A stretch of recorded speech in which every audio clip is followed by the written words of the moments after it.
very much for that. That was outstanding. It's lovely to listen to. Thank you very much, Gamai.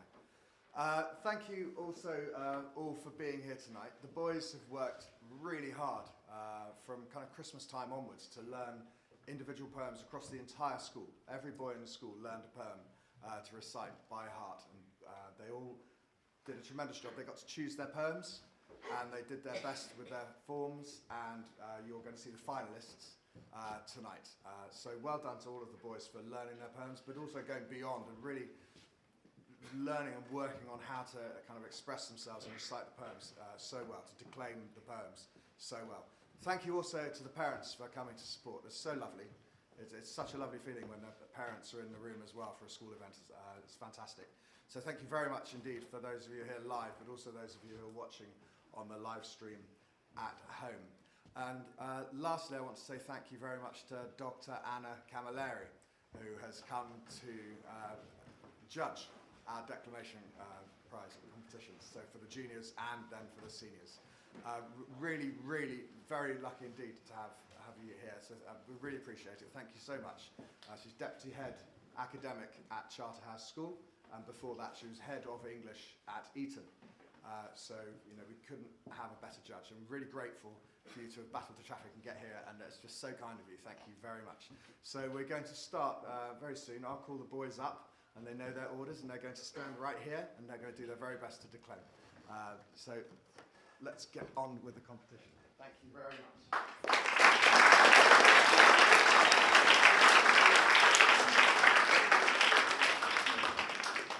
The first boy up is Ross Nye, please.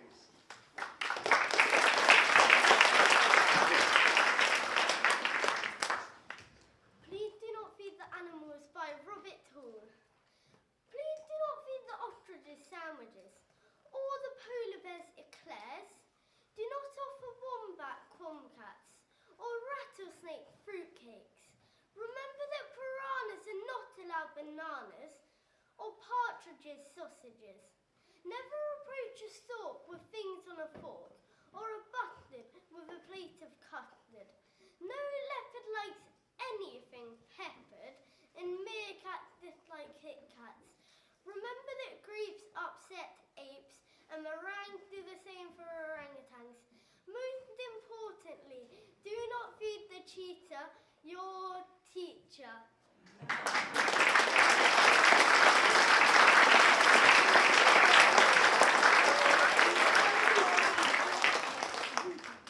And the next contestant is Dylan, please.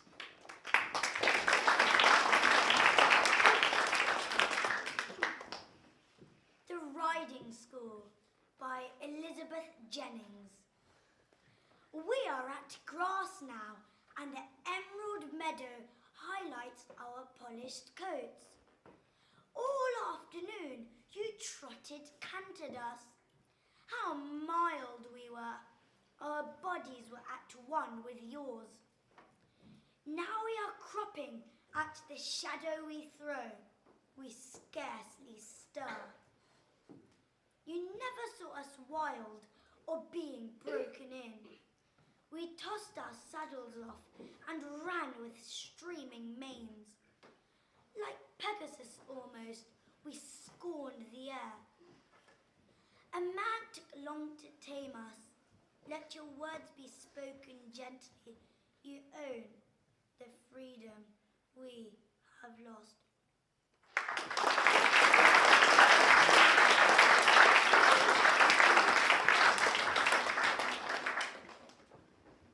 The next contestant is Martin, please.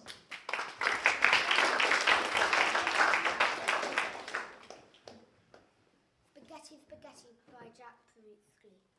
Spaghetti, Spaghetti, you're wonderful stuff. I love you, Spaghetti, I can't get enough. You're covered with sauce and you're sprinkled with cheese. Spaghetti, Spaghetti, oh give me some please. Spaghetti, Spaghetti, piled high in a mound. You wiggle, you squiggle around. The slurpy spaghetti all over my plate. Spaghetti, Spaghetti, I think you're great. Spaghetti, Spaghetti, I love you a lot. You're slishy, you're sloshy, delicious and hot.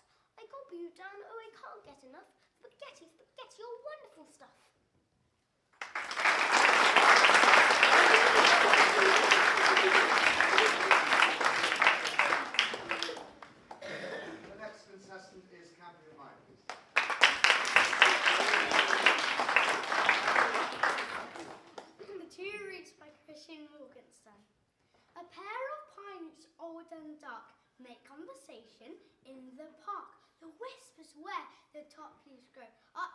out in the roots below. Her ages grew, sitting there, knitting stockings for the pair. One says squeak, the other squawk. That's enough for one day talk.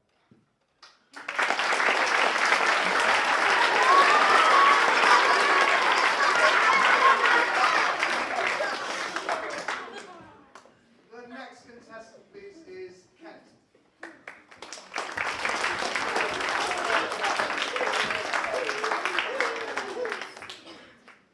Stopping by Woods on a Snowy Evening by Robert Frost.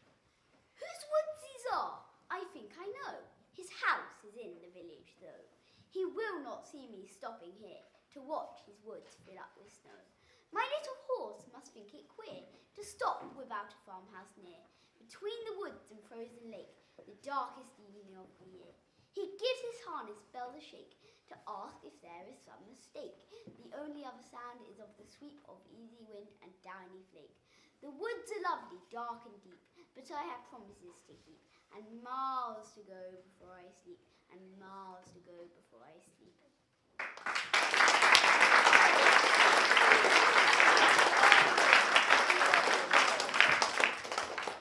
The next contestant is In, please.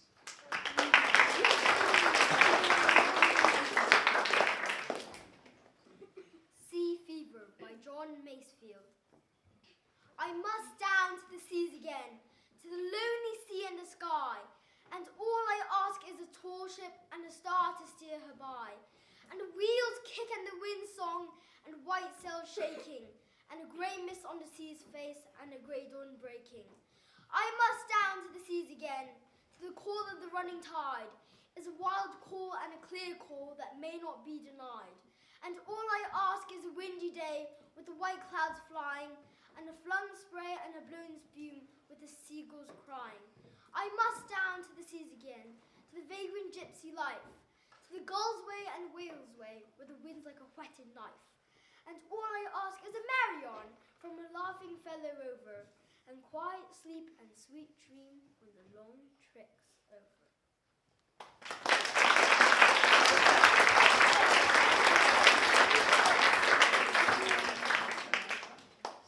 Thank you. The next contestant is Swain.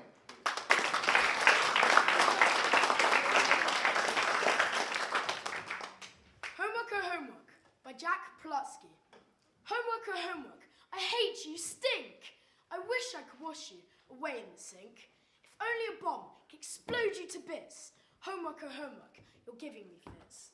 I'd rather take baths with man-eating shark, or wrestle a lion alone in the dark, eat spinach or liver, pet 10 porcupines, and tackle the homework my teacher assigns. Homework or Homework, you're last on my list. I simply can't see why you even exist. If you just disappeared, it would tickle me pink. Homework or Homework, I hate you, stink.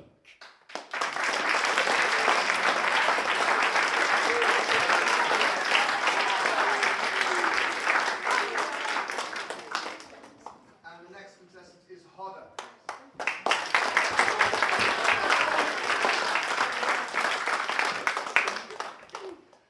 The Donkey by G.K. Chesterton.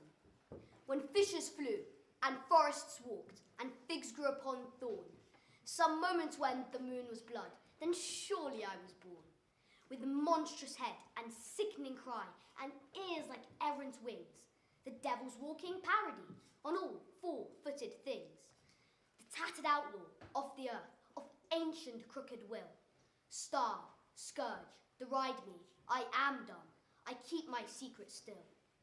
Fools, for I also had my hour, one far fierce hour and sweet.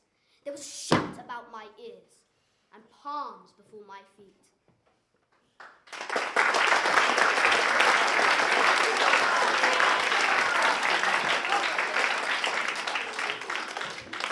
Thank you very much. If we could just have a few minutes pause so we can gather thoughts, so you can speak quietly amongst yourselves. And then we can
toves did Gaia and Gimbal in the wave, or Mimsy were the borogoves and the Moonrath outgrave. Beware the Jabberwock, my son, the jaws that bite, the claws that catch. Beware the Jubjob bird and shun the frumious Bandersnatch. He took his vorpal sword in hand, long time the manxome foe he sought. So rested he by the Tumtum tree, and stood a while in thought. And as in uffish thought he stood, the Jabberwock, with eyes of flame, came whiffling through the tolgy wood, and burbled as it came. 1, 2, 1, 2, and through the vorpal blade went snicker-snap. He left it dead, and with his head he went galumphing back. And hast thou slain thy Jabberwock? Oh, come to my arms, my beamish boy! Oh, fragile stay, canoe-calais! He chortled in his joy. 'Twas brillig, and the slithy toves did Gaia and Gimbal in the wave, or Mimsy were the borogoves and the Moonrath outgrave.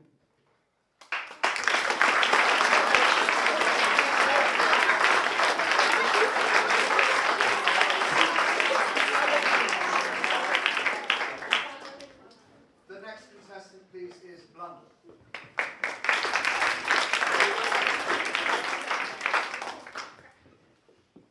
Vita Lampada by Sir Henry Newbolt. There's a breathless hush in the cloister night, 10 to make and the match to win, a bumping pitch and a blinding light, an hour to play and the last man in. And it's not for the sake of a ribbon's coat, nor the selfish hope of the season's fame, but his captain's hand on his shoulder smote. Play up, and play the game. The sand of the desert is sodden red, red with the wreck of a square that broke. The Gatling's jammed and the Cardinal's dead, and the regiment is blind with dust and smoke. The river of death has brimmed its banks, and England's far, and honour a name. But the voice of a schoolboy rallies the ranks. Play up, and play the game. This is the word that year by year, while in her place the school is set, every one of her sons must hear, and none that hears it dare forget. This they all, with their joyful minds, bear through life like a torch in flame, and falling fling to the host behind. Play up, and play the game.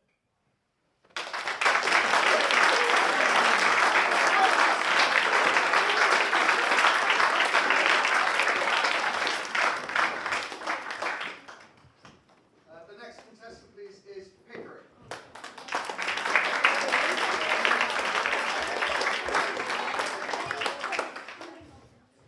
The Darkening Thrush by Thomas Hardy.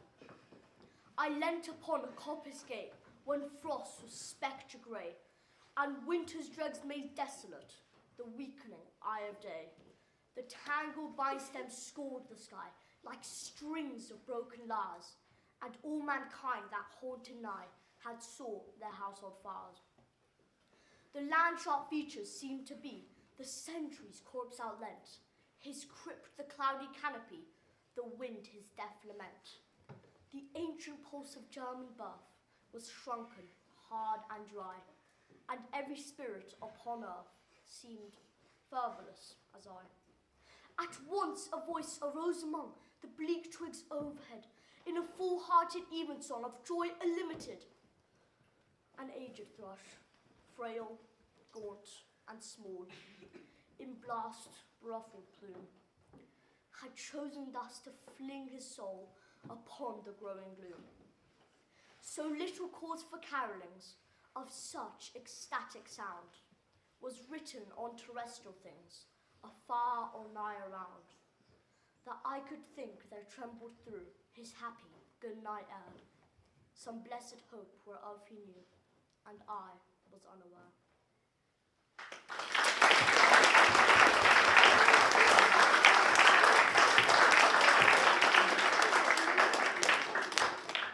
The next contestant is Phillips, please.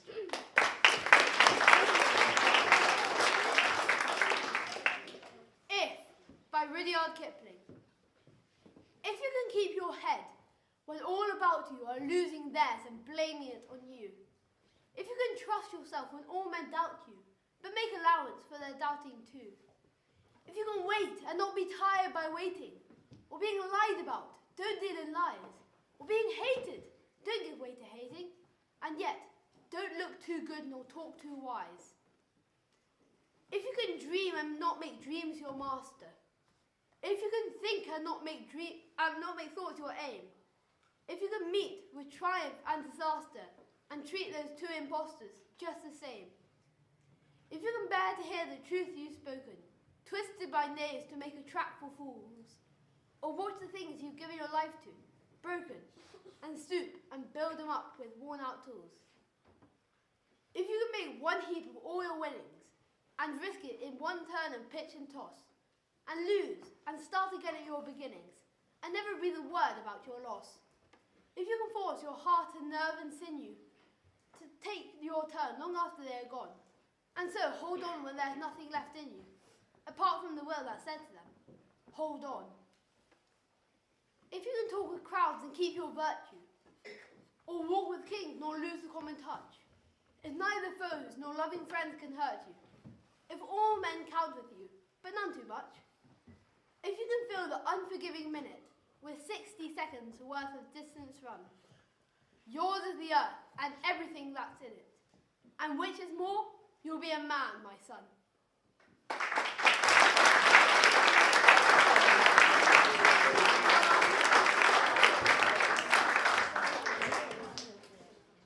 The next contestant is Sulapas.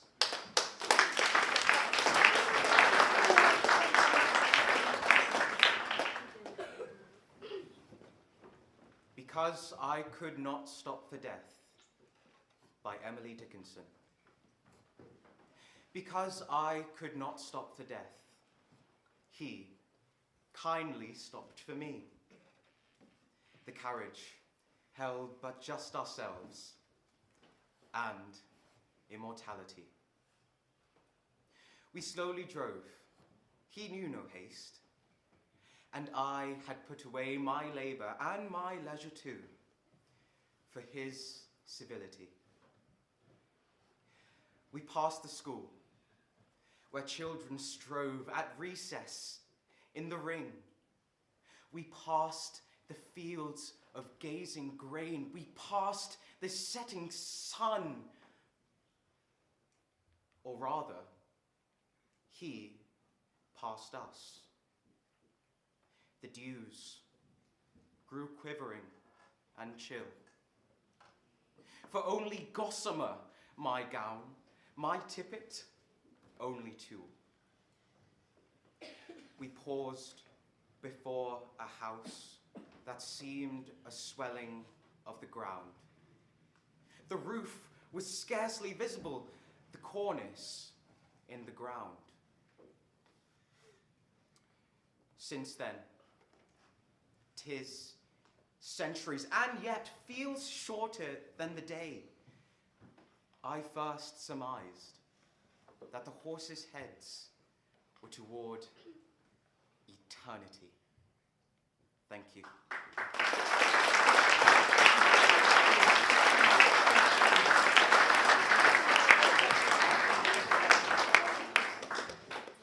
The next contestant is Sassafras.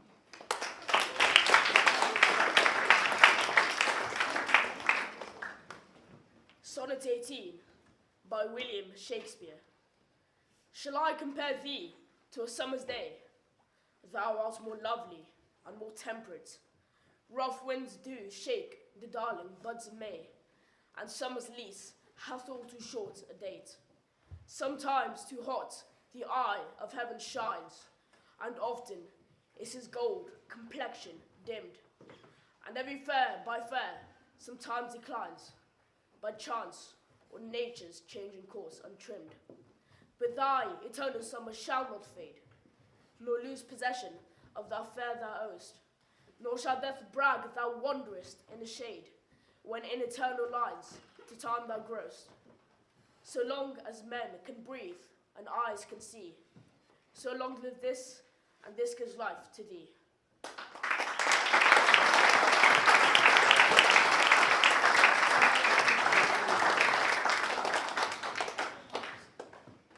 next contestant is Miles, please.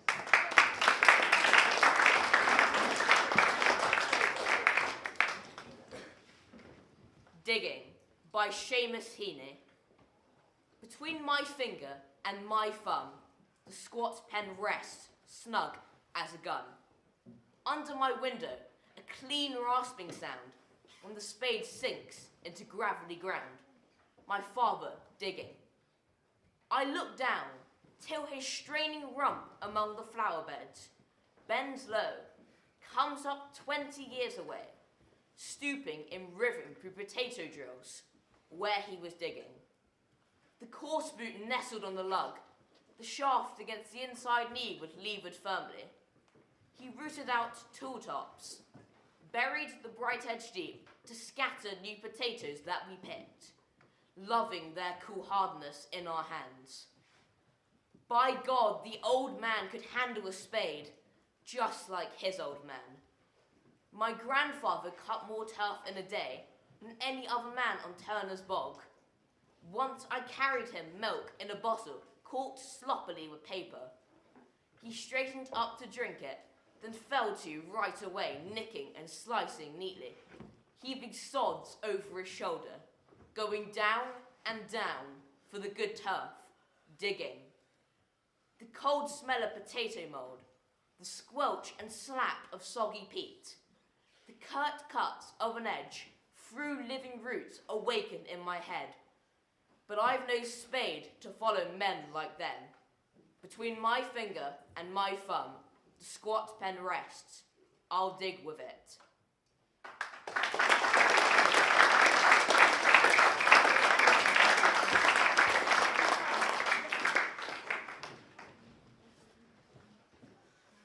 Thank you. The next contestant, please, is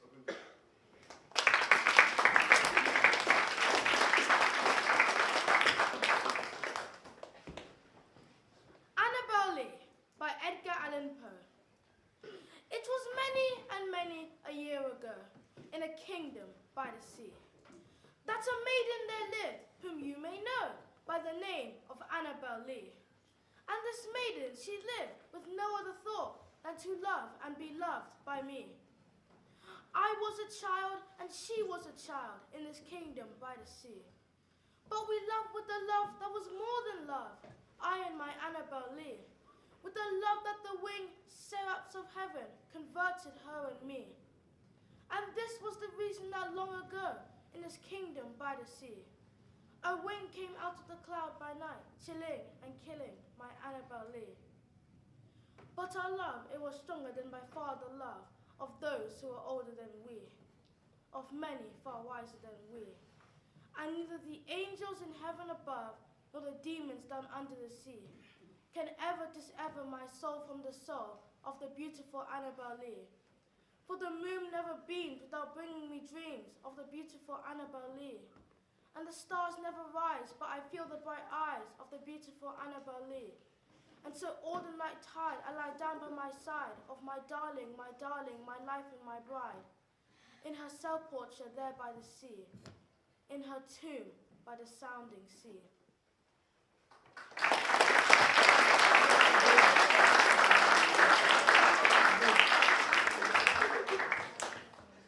the next contestant, please, is a change in the running, actually. It's Ren, please.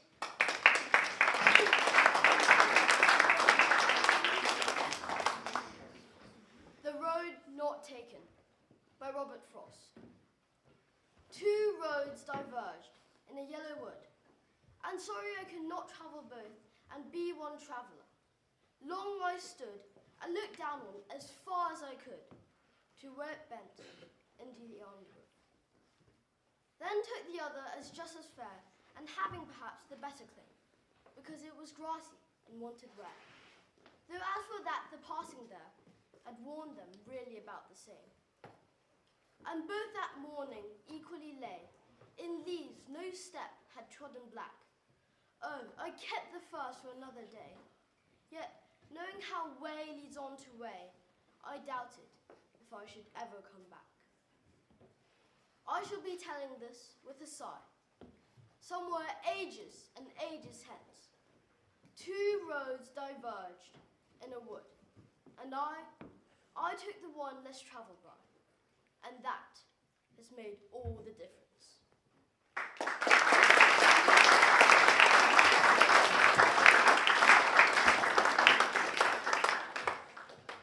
And the final competitor is Carnathan.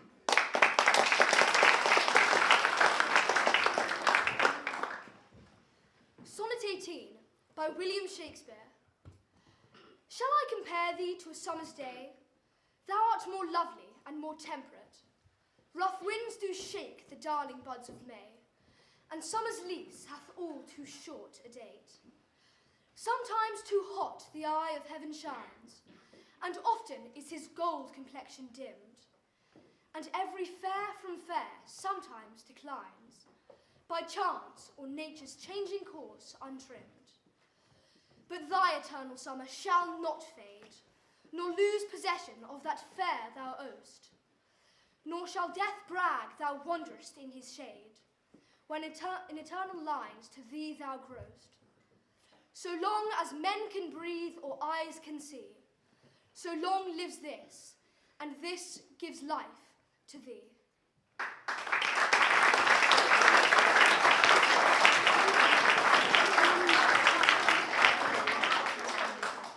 Thank you very much, boys. That was brilliant. That was so good. Thank you all very much. If we can just have a few minutes just to gather thoughts and then we'll announce.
I mean, what talent.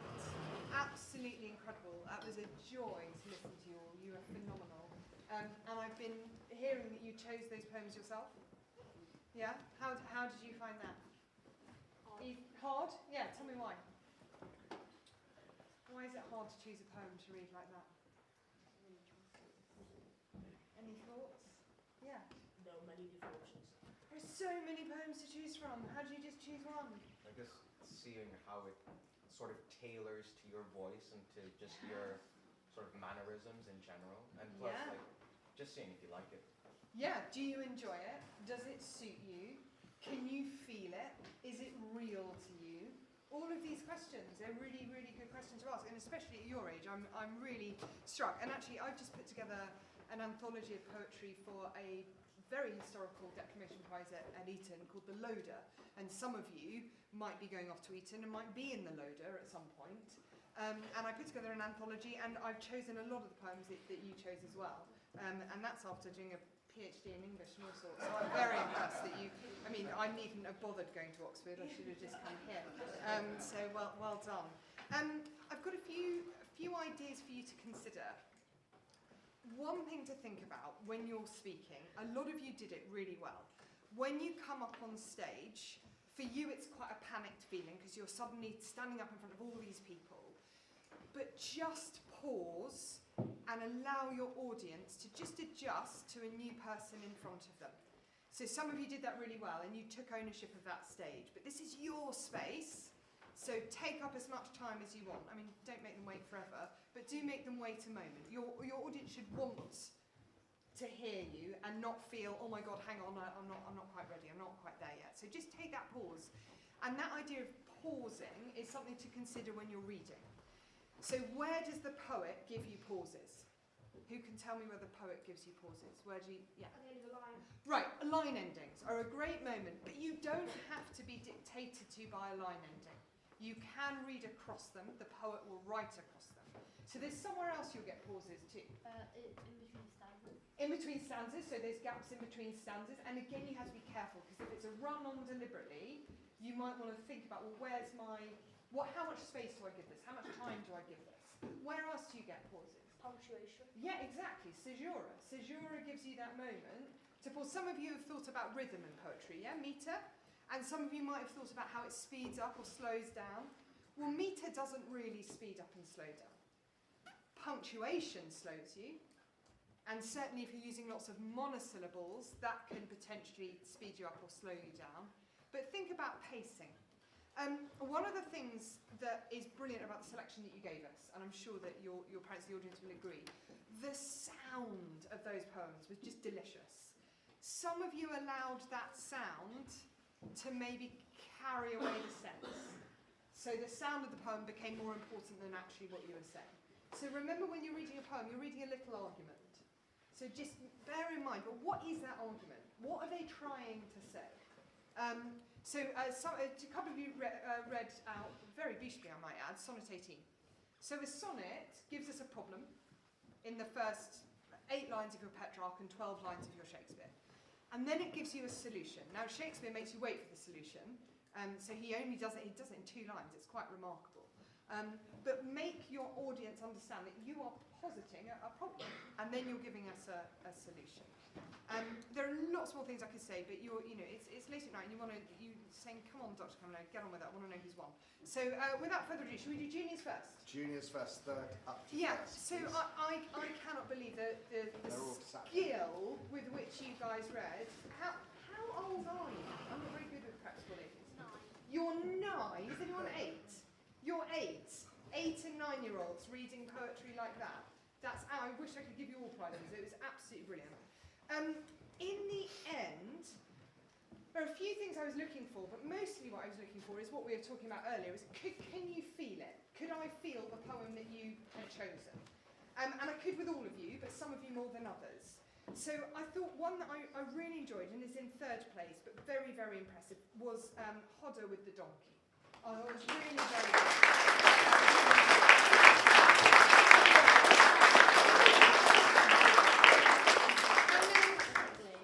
For sheer ambition, and I don't know, how on earth, Ing, did you come across Masefield?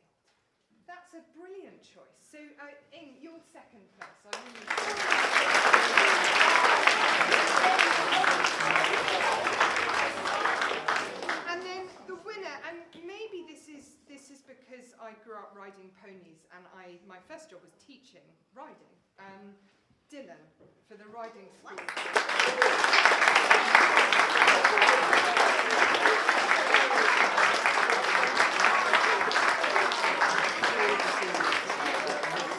I just want to say with Dylan, what you did so well was you evoked the pathos or pathos, depending on whether you wanted to be extra Greek about it, in that poem. Because this is a poem where you're articulating the thoughts of the ponies.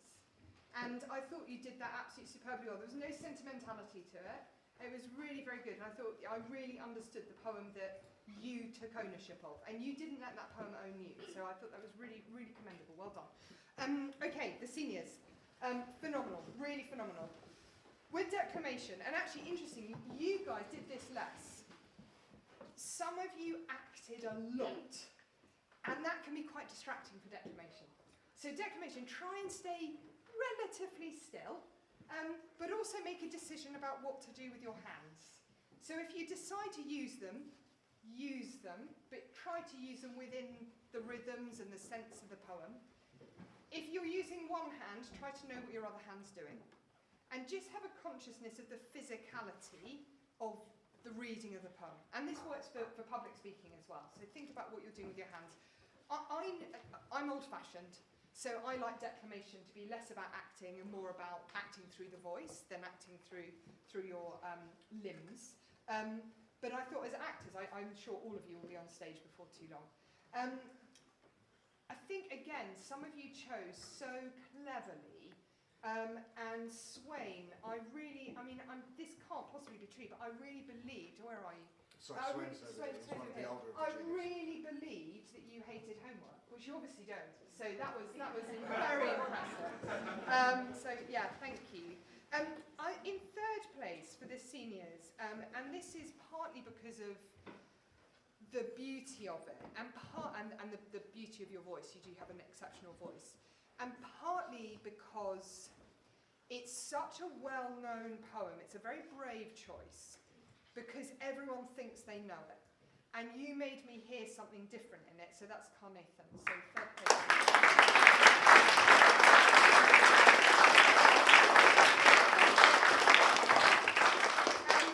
This is one of my favourite poems, and the ambition of choosing it at your age was really very impressive. Pickering for the Duckling.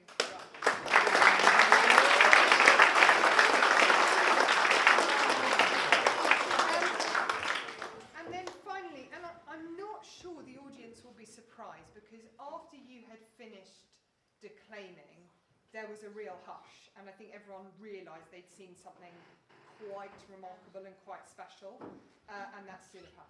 So.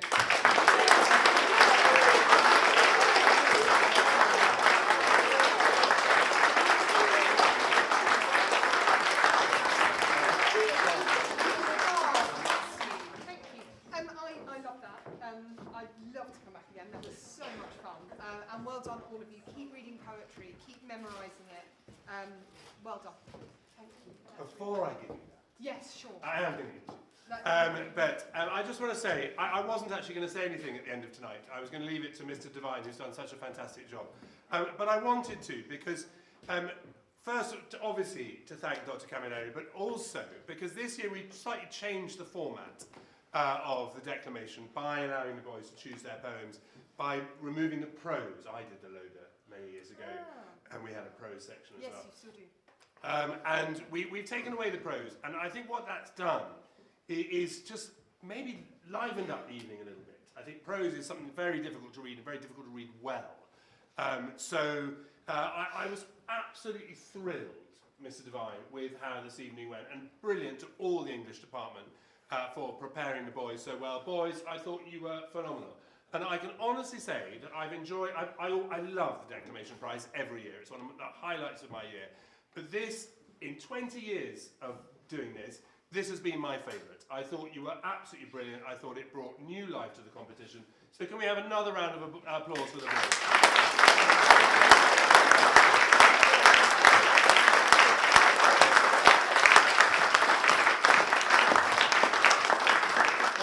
So as I say, huge thanks to the English department, but a particular thanks to Dr. Camilleri for your amazing erudition, your knowledge, your wisdom, and your brilliant advice, which I hope all the boys, I'm just checking what I'm doing with my hands, I hope all the boys will also take on board. But thank you for coming from Charterhouse, a school where lots of our boys go on to, and if they get taught by you, they'll be extremely lucky. Well, But thank you for giving up your time this evening. I'm very grateful.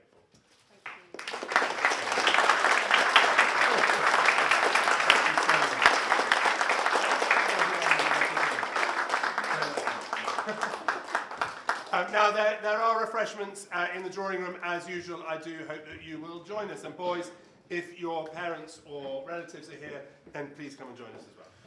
Thank you. Mind them.